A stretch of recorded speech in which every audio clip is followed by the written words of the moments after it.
반갑습니다. 말씀으로 하루를 여는 주님의 백성들을 예수님의 이름으로 축복합니다. 2023년 9월 15일 금요일 오늘 주신 말씀은 열왕기상 6장 14절부터 38절까지입니다.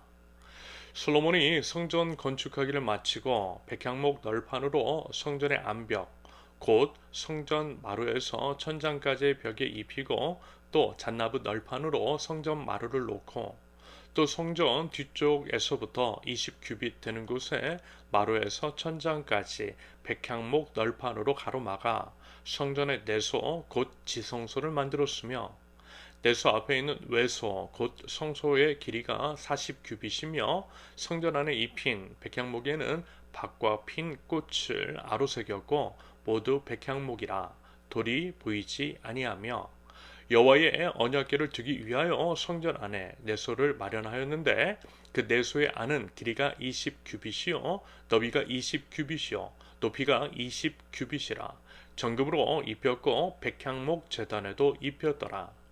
솔로몬이 정금으로 외소 안에 입히고 내소 안에 금사슬로 건너지르고 내소를 금으로 입히고 온 성전을 금으로 입히기를 마치고 내소에 속한 제단의 전부를 금으로 입혔더라. 내소 안에 감람나무로 두 그룹을 만들었는데 그 높이가 각각 10규빗이라. 한 그룹의 이쪽 날개도 5규빗이요 저쪽 날개도 5규빗이니 이쪽 날개 끝으로부터 저쪽 날개 끝까지 10규빗이며 다른 그룹도 10규빗이니 그 두 그룹은 같은 크기와 같은 모양이요 이 그룹의 높이가 10규빗이요 저 그룹도 같았더라. 솔로몬이 내소 가운데 이 그룹을 두었으니 그룹들의 날개가 퍼져 있는데 이쪽 그룹의 날개는 이쪽 벽에 닿았고 저쪽 그룹의 날개는 저쪽 벽에 닿았으며 두 날개는 성전의 중앙에서 서로 닿았더라. 그가 금으로 그룹을 입혔더라. 내외소 사방 벽에는 모두 그룹들과 종려와 핀꽃 형상을 아로새겼고 내외 성전 마루에는 금으로 입혔으며 내소에 들어가는 곳에는 감람나무로 문을 만들었는데 그 문인방과 문설주는 벽의 5분의 1이요 감람나무로 만든 그 두 문짝에 그룹과 종려와 핀꽃을 아로새기고 금으로 입히되 곧 그룹들과 종려의 금으로 입혔더라. 또 외소의 문을 위하여 감람나무로 문설주를 만들었으니 곧 벽의 4분의 1이며 그 두 문짝은 잣나무라. 이쪽 문짝도 두 짝으로 접게 되었고 저쪽 문짝도 두 짝으로 접게 되었으며 그 문짝에 그룹들과 종려와 핀꽃을 아로새기고 금으로 입히되 그 새긴 데에 맞게 하였고 또 다듬은 돌 세 켜와 백향목 두꺼운 판자 한 켜로 둘러 안뜰을 만들었더라. 넷째의 15월에 여호와의 성전 기초를 쌓았고 11째 해 불월 곧 여덟째 달에 그 설계와 식양대로 성전 건축이 다 끝났으니 솔로몬이 7년 동안 성전을 건축하였더라. 아멘. 오늘 본문 38절의 기록처럼 7년에 걸친 성전 건축이 모두 마무리가 됩니다. 성전의 규모를 생각해 볼 때에 지금은 이제 우리의 관점에서 바라보면요 상당히 긴 기간인 것 같지만 그 당시의 상황 예를 들면 그 당시 건축 기술이라든지 여러 정황들 다른 건축물들이 소요되는 기간들을 고려해 볼 때 그렇게 또 많은 기간이 걸린 것은 아닐 수 있겠습니다. 하지만요 그럼에도 불구하고 이 점은 분명합니다. 세심한 주의를 기울였고요 최선을 다해서 성전을 건축했다라는 거죠.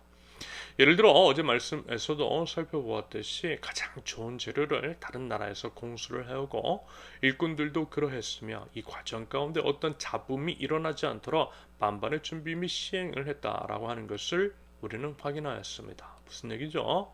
솔로몬은 하나님을 사랑하는 자로서 진심과 전심으로 성전 건축에 임했다라는 것입니다. 성전 건축이라고 하는 구체적인 실천으로 그가 하나님을 얼마나 사랑하는지에 대해서 표현했다라는 거죠. 성전을 건축하는 과정과 완성된 것을 보면 솔로몬이 하나님을 얼마나 사랑하고 있는지를 알 수밖에 없다라는 것입니다. 여러분, 부디 우리도요 하나님을 힘써 사랑하되 구체적인 삶의 실천으로서 하나님을 사랑하는 것을 드러낼 줄 아는 저와 여러분들이 있을 수 있기를 바랍니다. 그러면서 다시 한번 당부의 말씀 드려요. 제가 이제 방금 이런 말씀 즉 하나님을 사랑하시되 구체적인 실천이 있어야 한다라고 하는 것을요 무슨 교회에 헌금을 하라든지 교회 안에서 봉사를 좀 더 하라든지 하는 것으로 오해하지는 않으셨으면 합니다.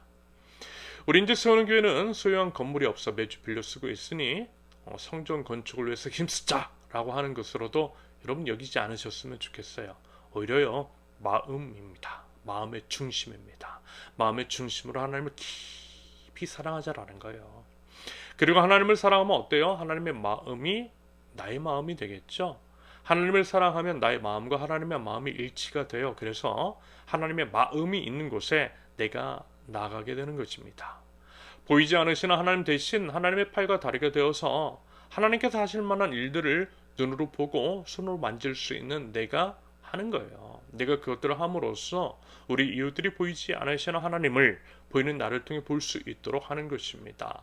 그러면서 하나님의 나라는 모든 사람이 존중을 받는 것, 모든 사람을 존귀하게 여겨주는 것입니다. 하나님의 형상을 따라 지음받았기 때문인 거죠. 예수님께서 자신의 생명을 버리시어 우리를 살리신 이유가 바로 그 때문입니다. 그런다고 할 때 우리가 속한 사회를 한번 찬찬히 이제 살펴보는 거예요. 여러분 그러면 어때요? 서로를 존중하는 것 같아 보여요? 서로의 생명을 귀하게 여기는 것 같아 보이느냐라는 것입니다. 아니요, 그렇지 않아 보여요. 돈이 사람 위에 있는 것처럼 보여요. 돈 때문에 사람을 무시해요. 돈 때문에 모욕해요. 사람을. 돈으로 사람을 나누죠. 돈 없으면 사람들 좀 못 받아요. 돈이 우상이 된 사회에서 돈 때문에 사람이 죽어나가요. 바꿔 말하면 사람을 희생양 삼는 우상사회, 돈이 왕이 된 사회라는 것입니다. 그런다고 할 때 진정한 사랑, 하나님께 드릴 수 있는 우리의 사랑은 과연 무엇일까요? 솔로몬 당시처럼 교회 건축을 하는 걸까요? 안 그래도 고물가, 고금리에 여러 경제 지표들이 좋지 않은 상황 속에서 빚을 내서 교회 건축을 하는 것을 과연 하나님께서 좋아하시겠느냐라는 것입니다. 아니요, 그렇지 않아요. 그 돈으로 생명을 살리는 것을 원하실 것 같아요. 예수님께서 십자가 위에서 우리를 위해 생명을 주셨듯이 죽어가는 생명을 살리는 것을 우리 하나님이 원하실 것이라 생각합니다. 그것이 진정 하나님을 사랑하는 구체적인 실천인 것이겠죠.